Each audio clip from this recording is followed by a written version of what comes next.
আচ্ছা খেয়াল করে দেখো আমাদের সূত্রটা কি ছিল তাহলে বার্ষিক মুনাফা সমান আসল গুণ মুনাফার হার গুণ সময় ভাগ 100। এখন আমরা এই অঙ্কটা কিভাবে করতে পারি দেখো বলা আছে বার্ষিক 5% মুনাফায় 600 টাকা বিনিয়োগ করেছি, তার মানে আমার আসল কয় টাকা থাকলো 600 টাকা। আমি কি করেছি বিনিয়োগ করেছি, কাউকে দিয়েছি, কোনো ব্যবসাতে কাজে লাগাইছি, কয় টাকা 600 টাকা বিনিয়োগ করেছি। করার কয় বছর 5 বছর পরে মুনাফা কত হবে, মুনাফা সহ আসল কত হবে, লাভ, মুনাফা মানে কি লাভ কত হবে। তাহলে আমাদের এখানে দেওয়া কি কি আছে দেখো তো, দেওয়া আছে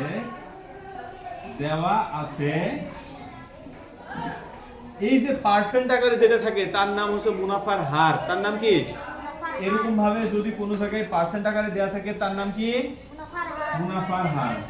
মুনাফার হার কত আছে 5 টাকা, 5% আছে না, দিলাম। আসল কয় টাকা, আসল কয় টাকা 600 টাকা, 600 টাকা। কত বছর, সময় কত 5 বছর, সময় সমান হচ্ছে যে 5 বছর। এবার বের করতে হবে কি মুনাফা বের করতে হবে, কি বের করতে হবে মুনাফা, মুনাফা, মুনাফা জানি না। তাহলে এই জায়গায় চলে আসো, মুনাফার সূত্র পাই গেছি না, এই মুনাফার সূত্র পাই গেছি না, বার্ষিক মুনাফা সমান আসল গুণ মুনাফার হার গুণ সময় ভাগ 100 পাইছি না।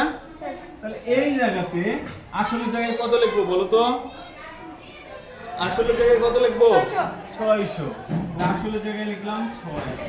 মুনাফার হার কত আছে 5 আছে, সময় কত আছে 5 আছে, ভাগ কত 100, এই 2 শূন্য এই 2 শূন্য কাটা যায়, তাহলে 5 এ 5 25, 25 এর সাথে 6 গুণ করলে 25 গুণ 6, 5 এর 30 এর শূন্য হাতে থাকে 3, 6 দুগুণে 12 3 15, তাহলে কত পেলাম 150, কত পেলাম 150।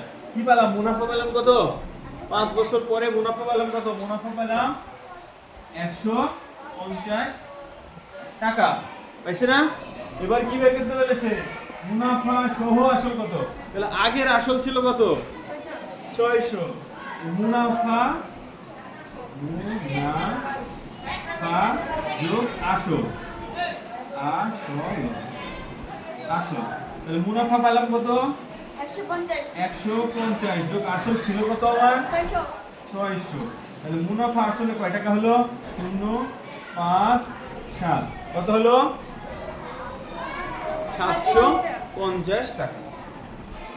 আমাকে বের করতে বলেছিল মুনাফা সহ আসল কত, মুনাফা সহ আসল 750 টাকা। বুঝতে পারছি যে এই সূত্র যদি জানি তাহলে আমি অঙ্ক করতে পারবো, সূত্র জানলে অঙ্ক করা যাবে।